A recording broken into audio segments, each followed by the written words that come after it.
Hey, what is up, guys, and welcome back to the FCS Football channel. And we are here for the first match preview or look ahead of the season. It's Manchester United versus Wolves. And I'm excited for the Premier League to be back. We've obviously done a couple of watch-alongs already for this season. So we're getting into the flow of it. But tomorrow night, Monday night, we're officially back. Manchester United is officially back. And we get to see Erik ten Hag's rampant Reds playing football once again. Now, like I say, tomorrow night, 8 o'clock is when this game starts. Like I say, we are going to be doing a watch-along. Details are on my site. So it starts at 7:30, the stream, with kickoff being at 8 o'clock. So we're going to have about half an hour before kickoff where we'll go over starting lineups, kind of our expectations for the season, our expectations and our thoughts on the team, so on and so forth. All the fun stuff to discuss before kickoff. So please make sure you do tune in for that. And we're going to have a nice chat pre-game about how good Manchester United can be this season, and hopefully how good we will be this season. Looking at the actual game itself, this is the current state of the Premier League. Obviously, Manchester United and Wolves, the only two teams so far not to have played. So we do sit 13th and 14th. Could be worse. We could be bottom. Physically impossible for us to be bottom. So, obviously, a wins can take us all the way up to 6th or 7th. Depending on the result. A nice 2-0 win will put us safely into the top 4 already. Let's go do that, please. But the league table isn't really relevant for now, and won't be for a 5 or 6 games, really. The opening stages of the Premier League, the table lies more, really. Because it's all about what fixtures you get. Kind of a bit of luck of the draw, really, opening 5 or 10 games.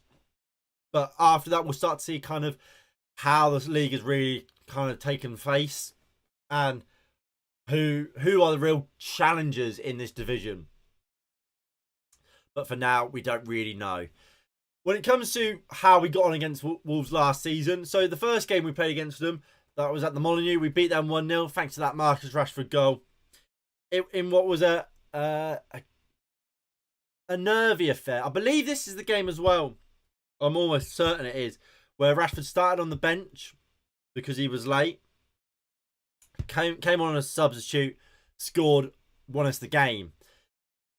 Obviously, we also played him the second game at Old Trafford, which is more relevant because it was much more recent. I believe it was the game week 35.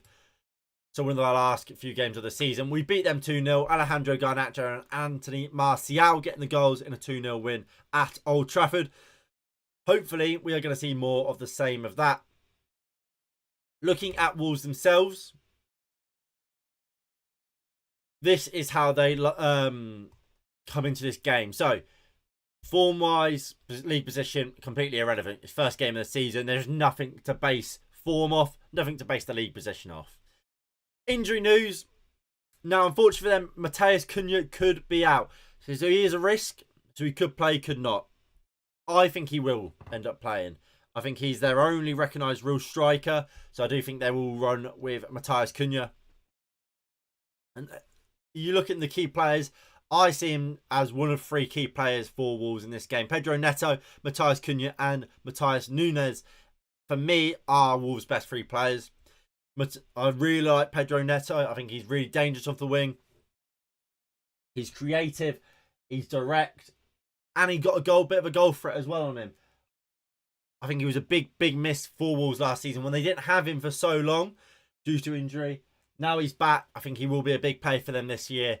And if he is fit and he's available to play, which as it stands he should be, I think he could be a big issue for Manchester United. Like I say, Matheus Cunha, for me, their only real recognised striker based on last season.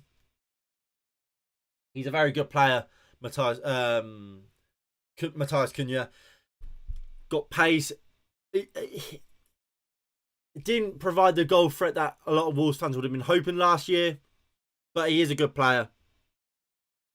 Maybe better operating off the left. So if that's Sasa, that I can't think of his name. Give me a second. I'll see if I can find his name.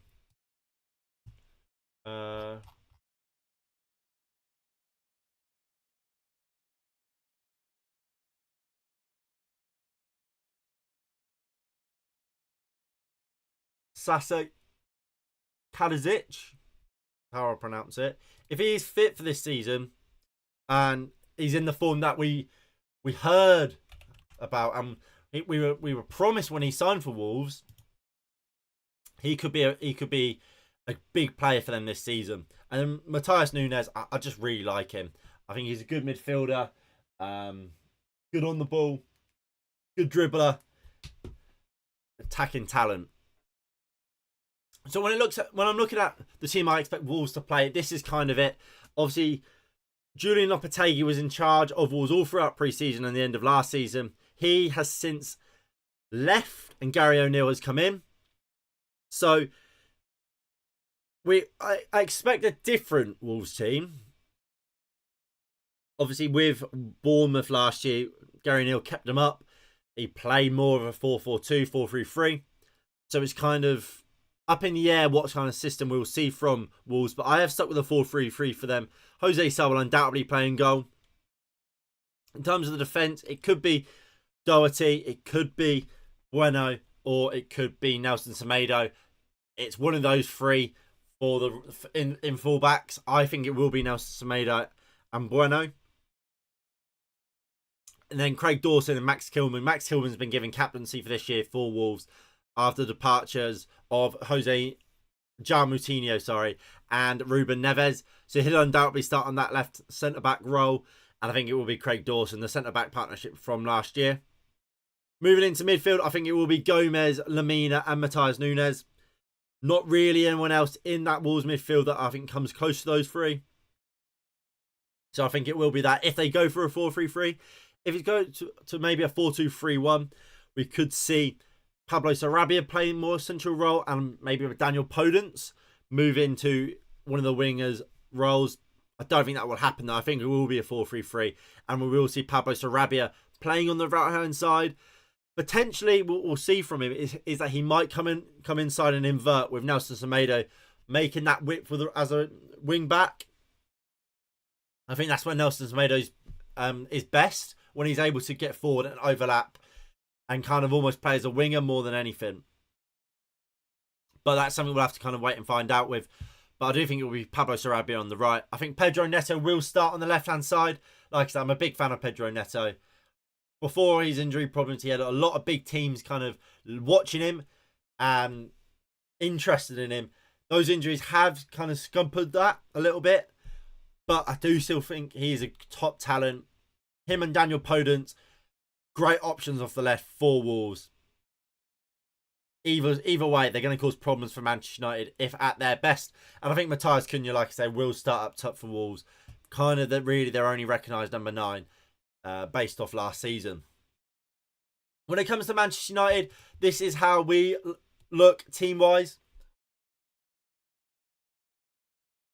So we've got a couple of injuries. Anthony Martial, he's back in training, but he doesn't look like he's going to be ready to feature on the bench or definitely start for Manchester United in this game. Amad Diallo, he got injured during our pre-season game against Arsenal, so he is out as well.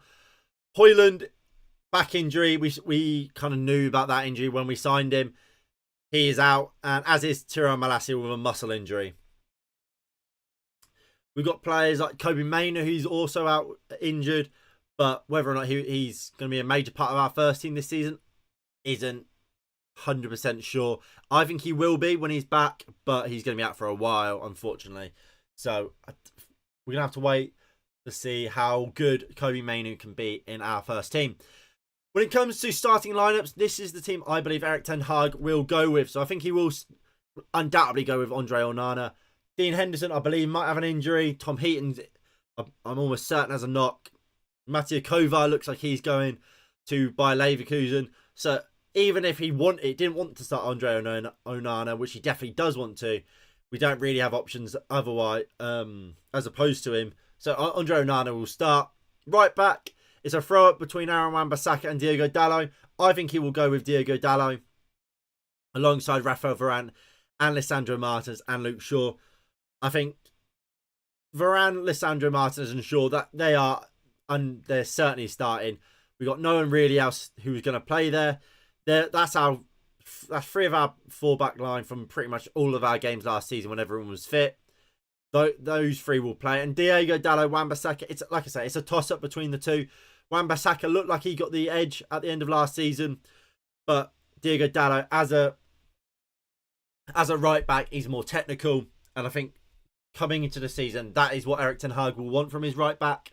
So I think Diogo Dalot will start over Aaron Wan-Bissaka. Casemiro and Mason Mount as that midfield double pivot with Bruno Fernandes just in front. I'm certain that is going to be how we line up.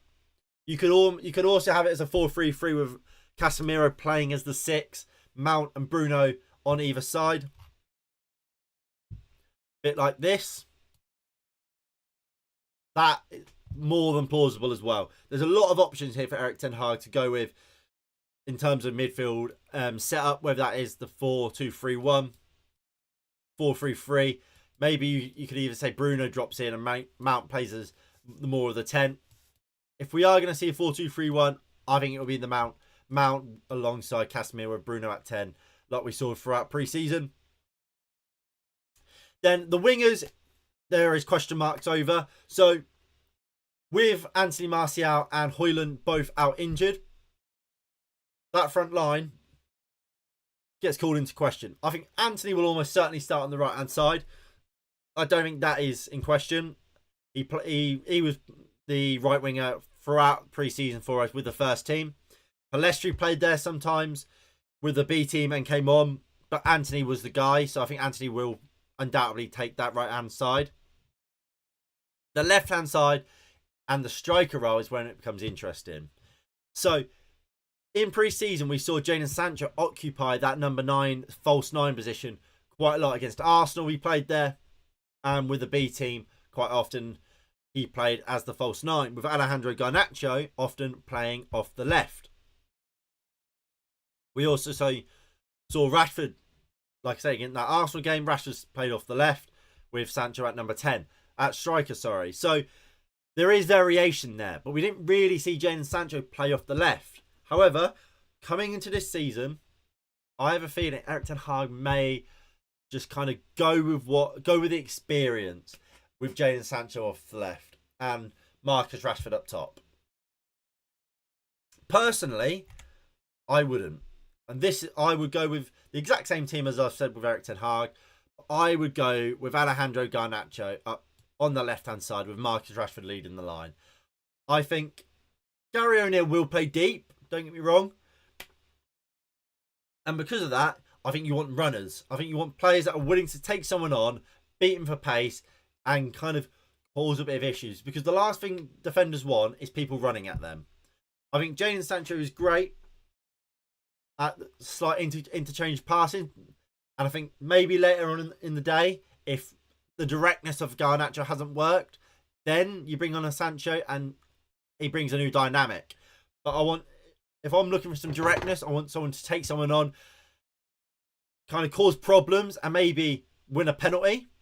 That's Alejandro Garnacho. And I think he looked good in pre-season, looked great at the end of last season. He came on the FA Cup final. I thought he was probably Manchester United's best player in that game. He was so good, caused so many problems for Manchester City. I want to see Alejandro Garnacho start this game for Manchester United on that left-hand side. And I think he will cause problems. As well as that, it'd be great for my fantasy team because I've got him at left. I've got him in there. So Alejandro Garnacho, please start. Please do bits. Now, as I said, Manchester United have to win this game. You can't, in a season where we want to be getting closer and closer to Manchester City and Arsenal, they both won their first games of the season. Yes, to weaker opponents, or what you would imagine is weaker opponents in Burnley and Nottingham Forest. I believe Wolves, I actually think Wolves has a good big chance of going down this season. I don't look at that squad and think there's loads of goals in it. I don't rate Gary Neville at all. He did well to keep him up, fair play, but I don't think he's a good manager. And I think he will take Wolves down should he be given the season.